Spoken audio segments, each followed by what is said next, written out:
Hi guys, welcome to another exciting episode of my YouTube videos.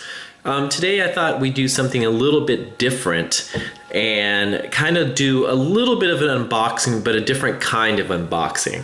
So when I left Sega, one of the things that I was given as sort of just another group of collectible stuff that was donated to me was a spindle of discs, game discs. Now I came across these again when I was cleaning up downstairs a little bit and trying to organize stuff.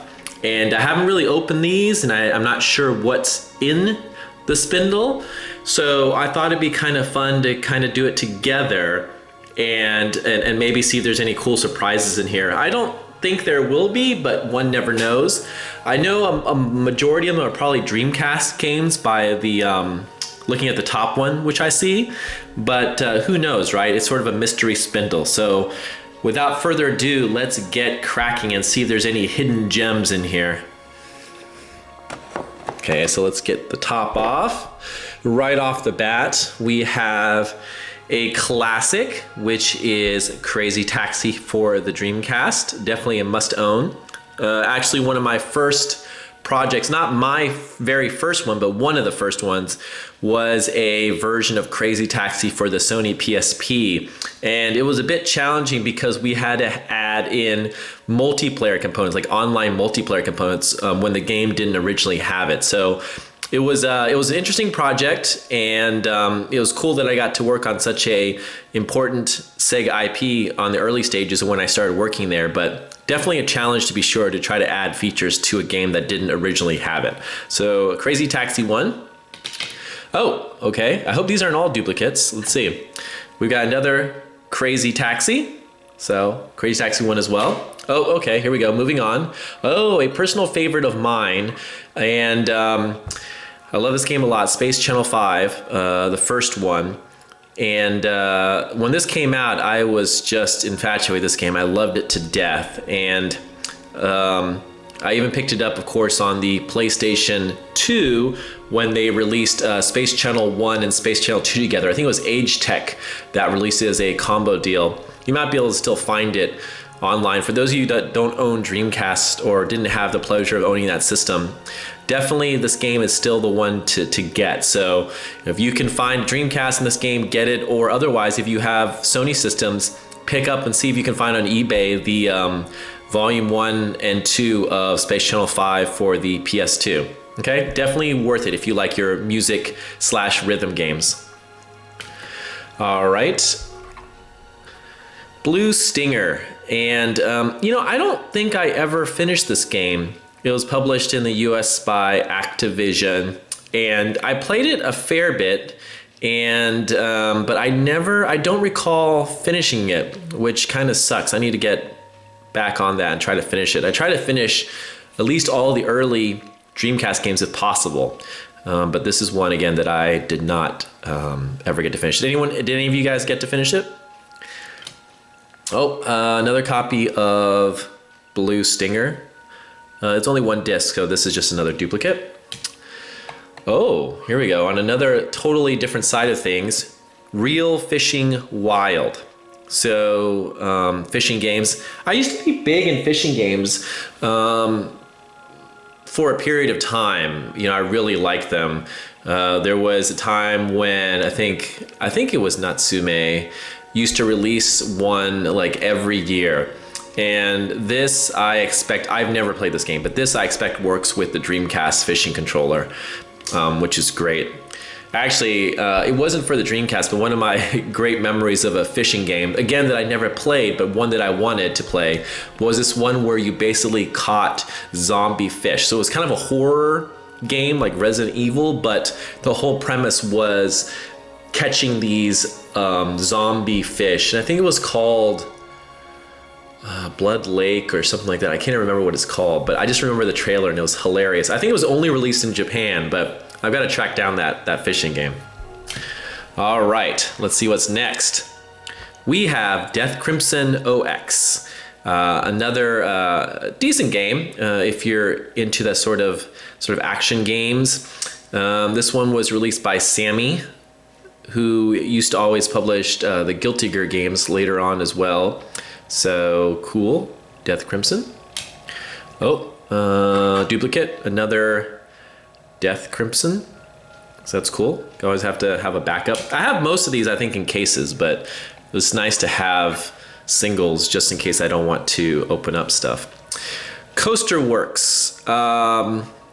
Gosh, I don't know this game. I'm assuming that it is to build a roller coaster. Oh yeah, there's a, see, this is where packaging could be improved. Like there is a roller coaster right here, but you can barely see it. And it looks more foreboding than anything else, like a survival horror game. Like you gotta survive being chased by a roller coaster or something. But it says build a ride of your life.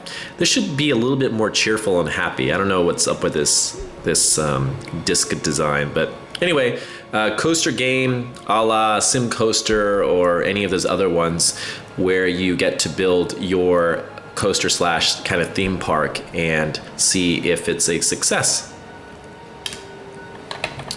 Okay, duplicate. So Coaster Works again. So I definitely need to try this game. I didn't really play this one either. So, all right. Oh, the highly coveted web browser. This is pretty cool. I mean, you know, back in the day, being able to browse the internet on your console. I mean, granted, the Saturn had done it a generation earlier and things like that, but that was considerably slow. Not that the web browser for the Dreamcast was lightning fast, but it was definitely better. It was definitely more supportive of the web formats at the time, so you could actually go to websites and have it portray somewhat accurately, more so than the Saturn could handle. So wow, Planet Web and then AT&T. Remember when AT&T was the partner there for the Dreamcast, so cool.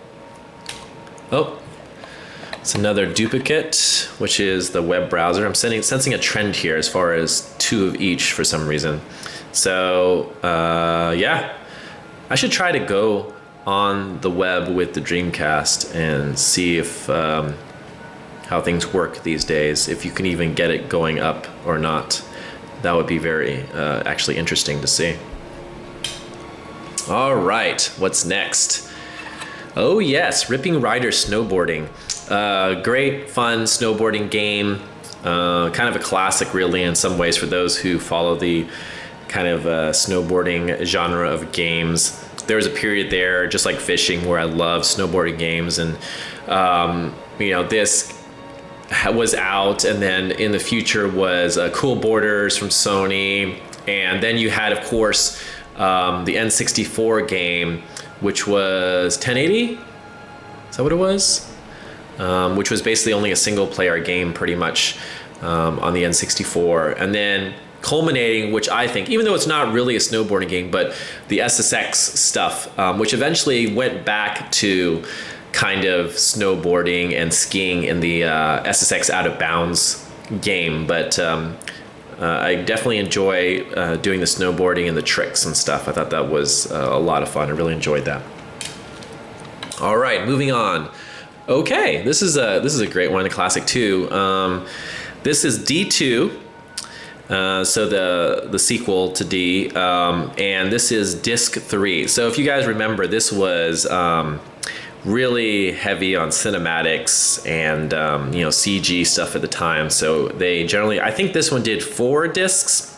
Could be wrong, but I think this did 4 discs. So this is Disc 3. So it will be interesting to see if the other ones show up as well. Oh, okay, here we go. I think I was right. Yep, Disc 4. So I think this is it. And this was done by Warp, if you remember the company Warp, who also did Real Sound, which was kind of an innovative game back in the day. It didn't really come to the United States, but it was pretty much an audio-only game.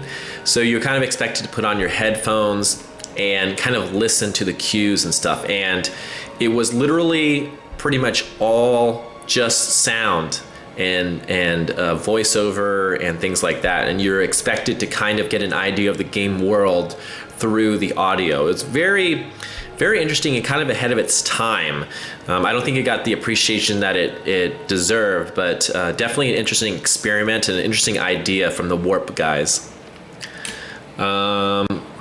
Duplicate of disc 4 of D2. We got another disc 4. Oh wow, this defeats my whole trend of just having 2 of each one. This one I've got 3 for some reason. All right, we got disc 2. So far we have disc 4, 3, and 2. So I wonder if we're going to find disc 1 in here. That would be awesome. Okay, we have another copy of disc 2. Yay! We do have disc 1, so we have the whole set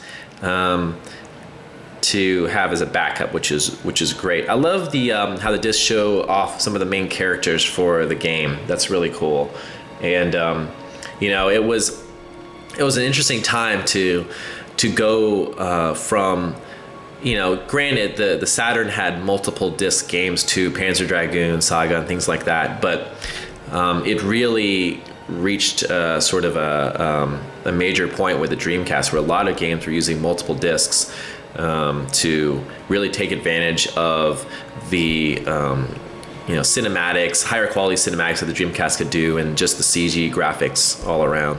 So complete set, which is awesome. And as to be expected, we have another disc copy of disc 1 of D2. So that's great. I love that I have this so that I don't have to go around opening up the boxes for the games for the Dreamcast. I can just have the spindle of some of the other games that I want to play and just pop them out in and out as I need to. Oh, here's a classic. Not a game per se, but for those who remember the official Sega Dreamcast magazine, which was a great magazine. This is from the November 1999 issue. It doesn't say what demos are on this, but I used to work right next to the Dreamcast magazine guys, or ODCM as we used to call them. And they were really great guys. Randy Nelson, who worked with me on PlayStation Magazine, went over there and worked on Dreamcast Magazine, and they did an awesome job. I thought the magazine was really colorful, had a great layout, had great humor, and the playable disc each month was just awesome. You know, we don't have really magazines these days, or video game magazines these days. They've all kind of gone to the grave as people transitioned to their immediate news on websites and on the internet. But having those exclusive interviews and getting discs like this in the mail was just an awesome feeling, and I miss those good times. I'm sure many of you do as well, but those are good times, and I loved them. So hopefully all of these Sega Dreamcast magazine folks are still successful in doing other things. I know some of them, and I keep track and in contact with some of them, but hopefully all of them are doing well. So good times, good times. All right, moving on. We have the arcade classic, The House of the Dead 2, which a series that spawned a movie actually. And I don't know if you guys, actually it spawned 2 movies. There was The House of the Dead, and there was actually a House of the Dead 2. No real connections to the games outside of the title and the usage of dead people, I guess. But I was shocked that of all series that Sega made, this is the one that spawned movies. But you know, it's kind of mindless fun if you haven't seen it. Not the greatest movies in the world, but still kind of fun. You know, it's a Uwe Boll movies, if you guys know him, who's done a myriad of video game adaptations. I think House of the Dead was one of his first ones, and then he kind of did like Alone in the Dark. He did Blood Rain. He even did what was it? Trying to think of some of the other ones that he did. Postal, things like that. So, but I think really House of the Dead started him off on the whole video game movie adaptation thing. So House of the Dead 2, great game. And again, continuing our tradition of duplicates, we have House of the Dead 2 again. All right. Oh, I was wondering how long it was going to take before a Sonic game showed up. So there you go, Sonic Adventure. Still, you know, arguably one of my favorite Sonic games. I think this is the one that really made me kind of fall in love with Sonic, and just the transition from 2D traditional side-scrolling stuff to 3D. I know we had some of those on the Saturn, but really this was the game that showed off what Sonic could do in 3D. And I remember seeing the trailers and the videos for the Japanese release of this, and I was so excited to finally get to play it. And I was so excited, actually. I had a Japanese Dreamcast, and when Sonic Adventure was coming out, I was going to visit friends and family in Oregon during the Christmas holiday.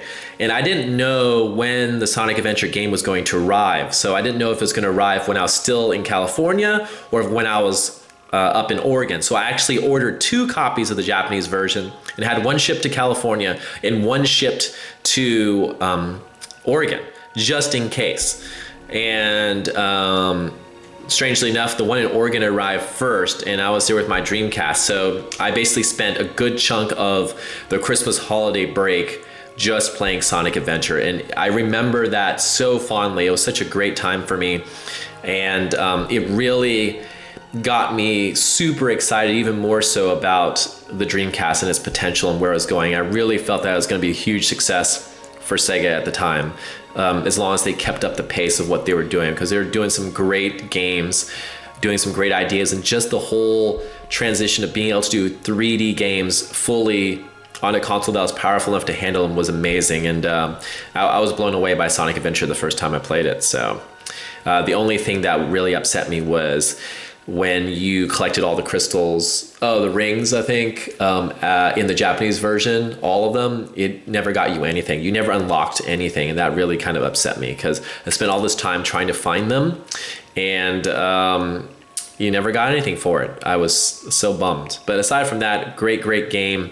Yes, it has some camera issues, but as far as transitioning Sonic into 3D, it would be. Okay, again, duplicate for another Sonic Adventure. And for some reason, maybe they know I have a third one of Sonic Adventure. And okay, well, I have a fourth one of Sonic Adventure. Okay, moving on.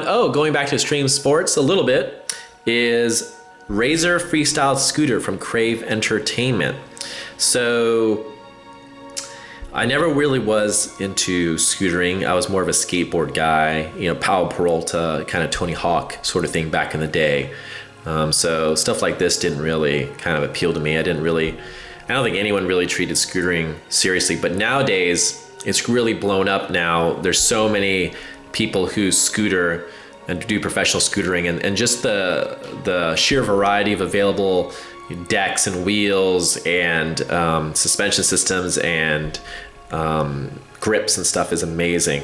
Just the different companies and stuff. So it's definitely changed a lot from when Razor was completely running the show back in the day. So it's so funny. This is still one of the fold-up Razors. I think these days, if you have a fold-up Razor, no one treats you seriously. You got to have one of the more professional, non-folding kind. But this kid is handling it well and having fun. So there you go, Razor Freestyle Scooter.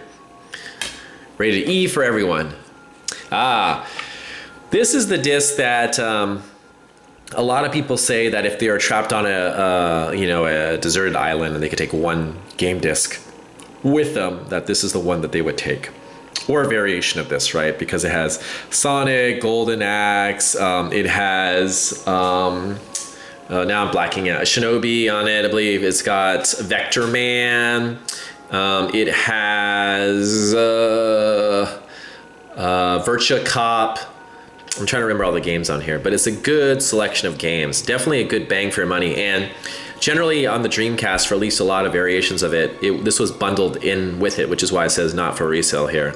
So not all of them came with it. I don't think the early ones did, but they eventually packed this in with them, and it's a great bargain. Actually, here we go. Here's the list of the games, because I can look at the copyrights. So we have Altered Beast, one of my favorites, Revenge of Shinobi, Ultra Beast Ministry, Columns, Golden Axe, Phantasy Star, the very first Phantasy Star, Sonic the Hedgehog, Shining Force, Streets of Rage, Swirl, it's got Swirl, Swirly the Snake, Vector Man, Virtua Cop. So a good chunk of games, probably about like 10 or 12 of them. So, and you've got RPGs, you got puzzle games like in Columns, you got classic action games like Golden Axe, and a shooter in Virtua Cop. So win-win. I mean, that covers about every genre that you really kind of need. So awesome. And of course, another duplicate for the Sega Smash Pack Volume 1. Actually, did we ever release a Volume 2? I'm trying to think. My memory is leaving me. I can't remember if we released a Volume 2. Something to look up, that's for sure. If you know, go ahead and post it in the notes below. Let me know what was in Volume 2 if we actually released it for the Dreamcast.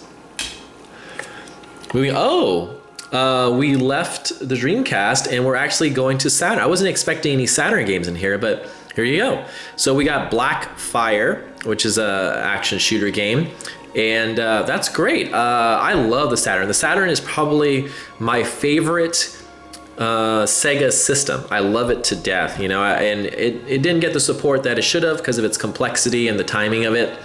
And but some great games. And if you're willing to deal with the pop-in of polygons and other issues that were marred by the technology and sort of the infrastructure of the Saturn chip system, then there's a lot of great games on the Sega Saturn. So there's Black Fire. Are we going? Oh yeah, this is Sega Saturn. Sky Target. That was a classic game. Another one. We're doing a lot of shooters here, sort of thing. But Sky Target for the Sega Saturn. There with that classic ESRB rating, the old one K to A. Now they do E, but it was interesting to see how the ESRB logo has changed over the years. We have a duplicate of Sky Target, and which most of these I guess I have duplicates of. There's a few that only have one or some that have like multiples, but it seems to be the pattern of duplicates. Oh, for fighting game fans, Mortal Kombat Gold. I'm a big Mortal Kombat fan. Well, in general, I'm just a big fighting game fan. So, especially in those early days, I played fighting games most of the time. As many of you know, Virtua Fighter series is my favorite.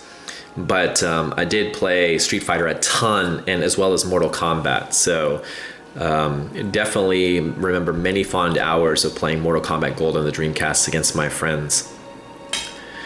And we have a duplicate of Mortal Kombat Gold. Let's see what else. Oh, we've got 3 Mortal Kombat Gold. Someone must have known that I really like fighting games, so made sure that there was a bunch of copies of it in here. Another copy of Mortal Kombat Gold. And I think we're down to the last one, which is a kind of a kooky game. And for the Dreamcast, which is Ooga Booga. So kind of a fun game in itself, and a great way to end this video as far as just overall silliness and funny named games. I love the coconut faces on the coconut tree there. But there you go. There was a little bit of a kind of disc unboxing. It was cool to be able to go through those with you and see what games were in the Spindle. I hope you enjoyed that. And as I continue to kind of go through my Sega stuff and just clean out my closets, etc., hopefully I'll find some more interesting stuff that I can make videos for you guys for. So thanks for listening. Thanks for watching. Hope you enjoyed it. Definitely post any comments below if you have any questions about these games, or if you have any interesting info to share with other people who are watching it. I definitely think they'll appreciate it. Until then, if I don't talk to you guys, have a great holiday, and I will see you in the new year 2016. Take care. Bye.